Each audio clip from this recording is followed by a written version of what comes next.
I do want to turn now to the topic of Keir Starmer and the Labour Party. Things aren't looking particularly good at the moment. The culture... It was all going so well before then. Yeah, exactly. The culture in Number 10 is now being described as toxic. There are rumblings that the Health Secretary Wes Streeting and Home Secretary Shabana Mahmood are sort of manoeuvring to take Starmer's place. He's assured everyone that he'll do everything he can to keep his leadership. Tom, do you want to elaborate on what's going on at the moment? I don't know if I can. I mean, this was so confusing. So just out of nowhere the other night, sources close to the Prime Minister, which is obviously with his say-so as much as he's tried to deny it now, tried to conduct what was basically kind of preemptive strike against Wes Streeting. He's made no secret of his ambition, shall we say, but has also, generally speaking, publicly tried to maintain loyalty to the Prime Minister. All of these claims that he's been going around potentially trying to organise some kind of putsch after the budget, or if not that, then after the local elections. And it's just failed absolutely miserably. If the idea was to try and flush Wes Streeting out, force him to say something loyal on the morning round as he did, it hasn't really worked. Because yes, he has done the kind of template statement of course I support the Prime Minister, but it's also just given him an opportunity to go on the airways, put some punchy lines out there and remind people that if nothing else, unlike Keir Starmer, he does have a pulse. So it's one of those things where there is people in politics, and you could probably speak to this much better than I could, Miriam, who really have convinced themselves they're these game-playing geniuses. Like, they think they're playing 4D chess, but they like struggle with a game of buckaroo. And this is a perfect example of that, I dare say. Yeah. And I mean, all of the above. And also, you can't, I think, in politics ever predict the outcome of interventions. And there are so many moving parts, aren't there? I do think, I mean, I only relatively recently been involved in politics. I joined the Conservative Party in 2018. But certainly from talking to older former colleagues, WhatsApp particularly, social media has really changed the political scene, because in the past MPs had to arrange to meet in the smoking room or the bar if you want to plot, and there are kind of physical barriers to how often you can do that, and you certainly can't do it all the way through the night.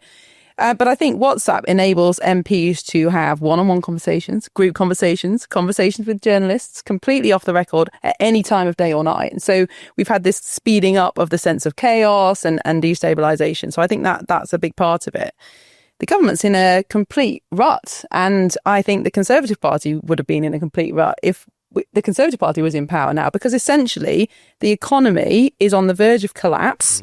And the kinds of things that have to happen to fix it will be deeply unpopular, whoever implements them.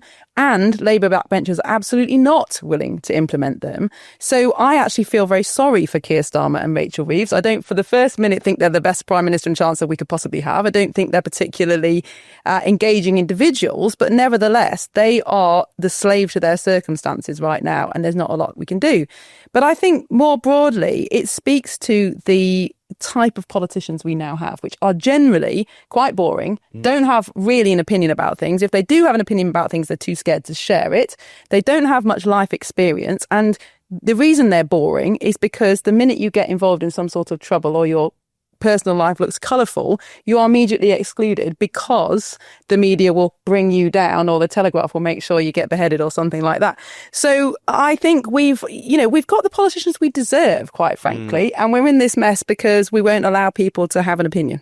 Yeah, it certainly feels like that. I mean, especially with Keir Starmer, and I guess this gets into the question of who should replace him, if anyone, because, Wes Streeting, beyond the fact that he's a good media performer, what does he have to bring to the table? What vision does he have? I mean, he seems of a piece with this government in general, which was kind of elected on this whole prospectus, which is there's nothing wrong with this country that a few kindly technocrats can't fix. Yeah. And it's obvious that that's not the case. There are enveloping crises from all different directions, whether we're talking about the geopolitical picture, whether you're talking about the state of the public finances, whether you're talking about the economy more broadly, immigration, what have you, which require fresh thinking, radical solutions, quite impressive people, and also people who are willing to listen to the electorate, who've often raised the alarm about a lot of these things before the politicians had even noticed. Wes Streeting is not that person. Is there anyone in the Labour Party we could point to who would be that person? So it's that question that has haunted this government, I think, has actually produced a lot of these problems, is what is this for? Because if you have a vision, there's something that people can at least kind of mark your card against. You can take a country with you even through quite difficult decisions if they are convinced of roughly the trajectory that you want to chart. Wes Streeting is not the answer to that. I don't know who is the answer, to be perfectly frank. Well, the what is the vision question is, what is your vision, is closely related to what do you believe in. And for a long time, we've convinced our politicians that they shouldn't really believe in anything. Yeah. They should be neutral or they should be liberal, whatever that means. And so we do have a whole bunch of people in Parliament who don't believe anything or don't know what they believe. And because of the state of British education over the last 30, 40 years, they don't really know where this country's come from. They don't really know political history, philosophical history, the kinds of things that politicians in the past would have been very familiar with talking about. And so you get these kind of bland, one-dimensional, very vanilla kind of politicians who might be brilliant performers like Wes Streeting is. He can crack a good joke, he can bring in some cultural references. But do they have the gravitas, the understanding of history and politics to actually bring us out of this hole? And I don't think there are many on either side of the green benches that fit the bill. Now Bring back the old Etonians.